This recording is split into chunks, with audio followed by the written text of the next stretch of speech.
Assalamualaikum warahmatullahi wabarakatuh. Jumpa lagi sama saya Fitri sini. Nah, pada kesempatan kali ini saya ingin berbagi salah satu rutinitas saya di Taiwan, yaitu buang sampah. Kalau buang sampah di Taiwan itu ada aturannya teman-teman, jadi kita nggak boleh sembarangan. Kalau buang sampah itu antara sampah basah dan sampah kering itu harus dipisah buangnya, jadi nggak boleh dicampur gitu teman-teman.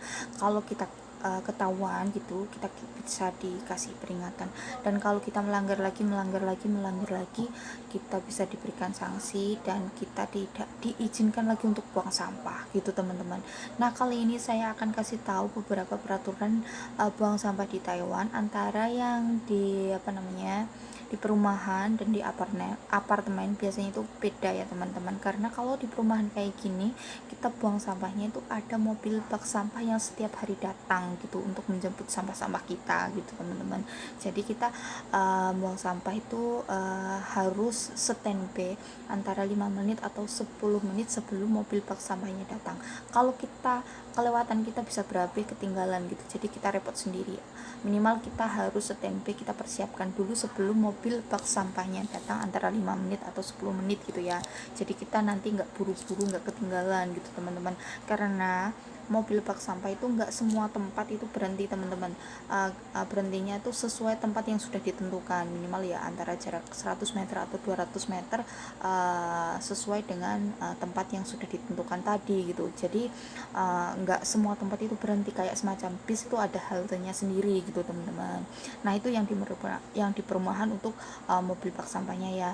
Dan untuk barang bekasnya itu di tempat saya itu seminggu 2 kali, kadang-kadang kalau tempatnya rame ya bisa seminggu 3 kali gitu teman-teman.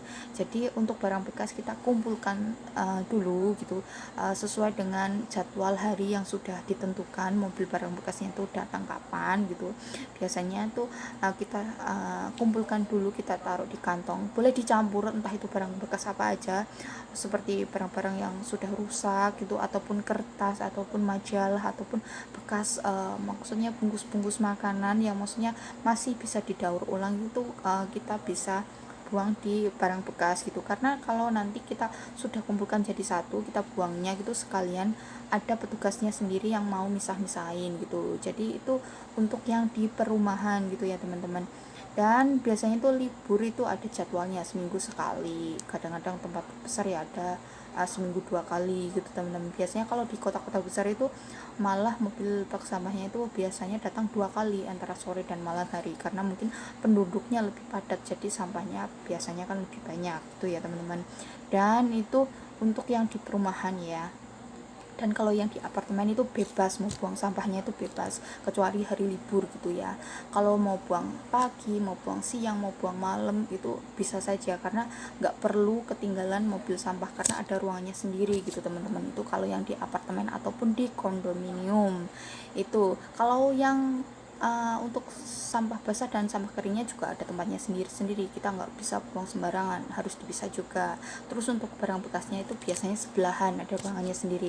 Malah kalau yang di apartemen itu barang bekasnya, barang apapun lah ya, entah itu botol, entah itu maksudnya bungkus-bungkus makanan gitu yang masih bisa didaur ulang, ataupun barang-barang yang rusak, itu ada tempatnya sendiri-sendiri. Kardus di sini, botol di sini, bekas maksudnya bekas minuman atau bekas bungkus makanan seperti nasi kotak kayak gitu, terus ada semacam majalah ataupun apa, itu ada tempatnya sendiri-sendiri. Kita harus misahin sesuai dengan jenis barang yang sudah ada di situ gitu. Kita nggak boleh sembarangan langsung buang gitu, nggak bisa gitu teman, karena udah dipisah sendiri-sendiri, ada tongnya sendiri. Jadi kita harus buangnya sesuai dengan jenis barang yang sudah ada di situ gitu teman-teman. Itulah beberapa peraturan buang sampah di Taiwan yang saya bisa laporkan untuk teman-teman semuanya. Nanti saya akan kasih tahu beberapa foto dan videonya untuk teman-teman semuanya, agar kalian juga tahu peraturan buang sampah di Taiwan. Akhir kata, wassalamualaikum warahmatullahi wabarakatuh, sampai jumpa. Nah, ini dia teman-teman, kalau di apartemen itu biasanya ada ruangannya sendiri untuk buang sampahnya. Ini khusus untuk sampah basahnya, dan untuk sampah keringnya ada tempatnya lagi juga. Nah, kayak gini tempatnya, tongnya. Terus untuk barang bekas itu biasanya sebelahan gitu teman-teman. Jadi untuk barang bekasnya itu biasanya ada tempatnya sendiri-sendiri, tongnya sendiri-sendiri. Ini adalah kardus-kardus gitu, majalah, koran kayak gitu teman-teman. Dan ini adalah untuk semua botol-botol, botol kaca, botol plastik, terus kayak bekas-bekas botol minuman kayak gitu. Terus ini adalah untuk barang bekas yang masih bisa didaur ulang, yang maksudnya gede-gede, ada kipas angin, ada pokoknya yang masih bisa didaur ulang kayak gitu teman-teman.